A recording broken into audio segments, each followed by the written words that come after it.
Alrighty, so we are going to go ahead and move into our pull-ups first. So what I'm going to have Ray do is actually demonstrate that for us. So there are two different ones that are pretty similar and sometimes they get mixed up. It literally doesn't matter which is which as long as you do whichever version that you want to do in order to be able to help that muscle. So what we're going to do first is we're going to do our pull-ups. So for this one, I'm going to have Ray face the back wall. A pull-up versus a chin-up. Pull-up is when your hands are actually facing away from you. Chin-up is when your hands are facing toward you. Now, funny mini story, I was talking to one of my gymnast friends about this, and she said in gymnastics, it's the exact opposite. So again, it literally doesn't matter, and I don't know how accurate either of those are, but that's what we're gonna go ahead and distinguish them at now, is we're gonna go ahead and do pull-ups first. So he's gonna go palms away from himself. Go ahead and do 2 pull-ups, please. So while we're doing our pull-ups, our goal is to get the chin above the bar, beautiful, and go ahead and relax. And get the lower body as tight and straight as possible. Now we're gonna show a ton of variations for pull-ups because chances are a lot of people have a difficult time doing pull-ups, which is totally fine. So we will show a different variations and different versions that you can do, but I just wanted to give you guys an idea of what that pull-up or chin-up is gonna look like first. So we're gonna go ahead and do one more. This time he's gonna face the front, hands in toward himself, supinated grip. So this is gonna be for a chin-up instead.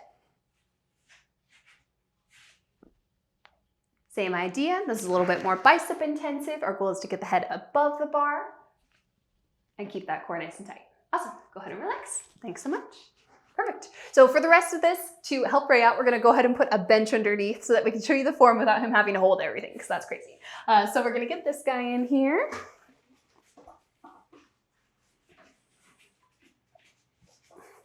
And this is something that you can do too whenever you're trying to work your form. You don't always have to do the strict version, right? We can do a ton of drills and still be able to get a lot of benefit from it. Perfect, so go ahead and stand up on there. Awesome. So the first thing that we're gonna do is we wanna make sure that we are always leading with our scaps, just like we did in our rows. Go ahead and actually face the other way, please. We're gonna grab onto that. He's gonna bend his knees to pretend that he's hanging. And what we want to do is just a scapular pull or a scap pull. So he's going to keep his arms perfectly straight, but he's pulling his shoulder blades up nice and tight and then relax all the way down to that dead hang position. Well, let's do about 2 more of those. Nice big shoulder blades squeeze and then all the way down. And again, you could totally do this with a bench just to get a feel for what that position feels like. Go ahead and relax. That needs to be our first mover. Our shoulder blades are the main mover. We're working our lats. We want to make sure that we get those shoulder blades moving first. So now feel free to use your legs as much as you need to. We're going to do a full pull up with that scapular retraction first. So go ahead and bend down, shoulder blades squeeze, and then we're going to keep pulling through. Yep, shoulders first. Yeah, there we go. And then keep pulling through all the way to the top. Beautiful. And you can totally use your legs the whole time if you want to. No big deal. Let's go ahead and do that again. Shoulder blades first. And then extend all the way up, nice, and all the way back down. So we wanna make sure we're coming from that dead hang position, and that's gonna be the first move. Go ahead and relax. Perfect. So that's the other piece. At the top, where your grip is, that's just wherever it feels most comfortable. Again, those people that have some shoulder issues, maybe they have something tied up in there, sometimes chin-ups actually feel better. And if that's still getting you your goals, you are more than welcome to do that instead. And sometimes a wider grip feels better. We even have these little fat grips here. So if you get really good at pull-ups, you can start to use fat grips instead to test a little bit more of your grip strength. So that's the basic of a pull-up. We do want to make sure that our core is nice and tight the whole time. So go ahead and grab onto it one more time facing away. Now, obviously he is on the bench right now, so his legs are technically bent. That's totally fine. But what we want to make sure that we're doing is that we're trying to keep this bottom body tight, right? And in the same position the whole time. So go ahead and do one of those pull-ups that we just did. And then you'll notice that the rest of his body is still tight. Our goal is to try not to do any like wiggling or kipping or kicking or whatever you need to do. And sometimes it starts that way. I totally get that. So we'll go into some drills to help with that too. Thank you so much. All right, so next we're gonna go into some of the mistakes and drills that we see in pull-up slot. So again, that that scapular engagement is one of the biggest ones. We wanna make sure that we are doing that first. So a lot of people will do a lot with their arms and not actually use a lot of their back, especially in chin-ups. So that's one of the first things that we wanna make sure that we are doing is that we are actually engaging through those shoulders and we're getting that anti-shrug that we were talking about before.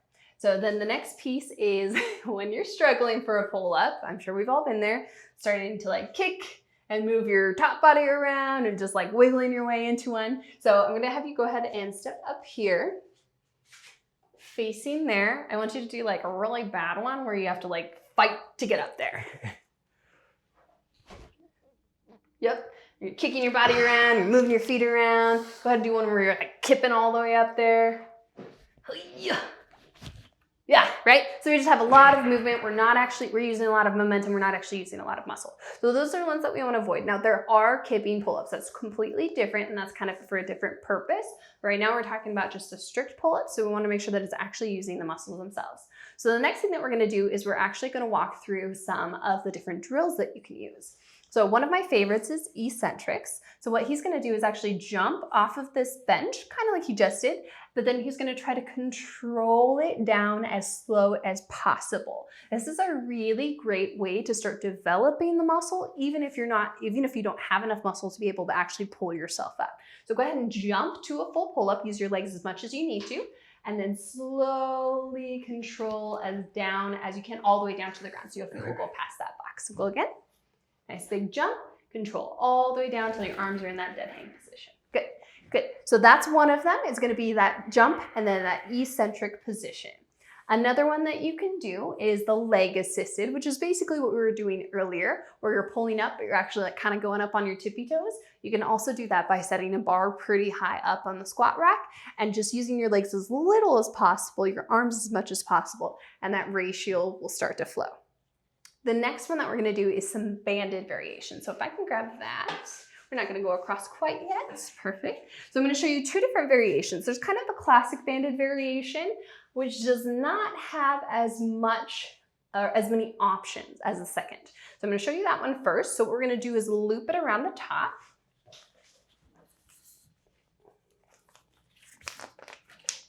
And then Ray, go ahead and come on up here. You're just gonna put one of your feet in here. Now this band might even be a little bit too heavy and a little bit too easy for him. The thicker the band is, the easier it is. The smaller the band is, the harder it is. So go ahead and straighten your legs as much as you can. And you can even stack your feet, whatever feels comfy. And then this should help you actually do the pull-up because it's taking some of that resistance out. Go ahead and do one or two. So you've got that band giving you a little extra assistance, right? So that's that first variation. Come on off. And then if you could pull that off as well. The second one, and this is one that I learned a little bit later in my career, but is one of my favorite variations, is that we're actually gonna take the band across the squat rack instead. So Ray's gonna hook it on that side, I'm gonna hook it on this side. You'll notice that these are actually, the J-hooks are actually on different sides. This one's in the front, that one's in the back. That's because it's pulling the J-hooks in, and typically if they're facing the same direction, one of them will be swiveling out.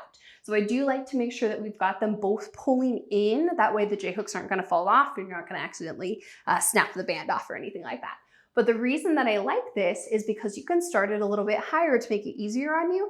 And then as you get more comfortable and you get stronger, you can actually lower it down. So it's way closer to being able to like equivalent it to being able to go up in weight. So that's one of my favorite reasons for this version. So go ahead and stand up on here. You're gonna put your feet on here. And again, just like that other banded variation, it's gonna help you do the pull-up. Give you a little less tension, kind of help you toward the bottom, etc. And then if this gets hard, you can spread your feet out. So go ahead and spread them out as far as you need to. The further out you spread your feet, the easier it becomes as well. Go ahead and do one here. Is that a little easier? Yes. Yeah, awesome. Go ahead and come on off. Perfect. So those are some cool variations that you can do with bands, with the bench. Again, there's a quadrillion different versions that you can do, but this should help get you started.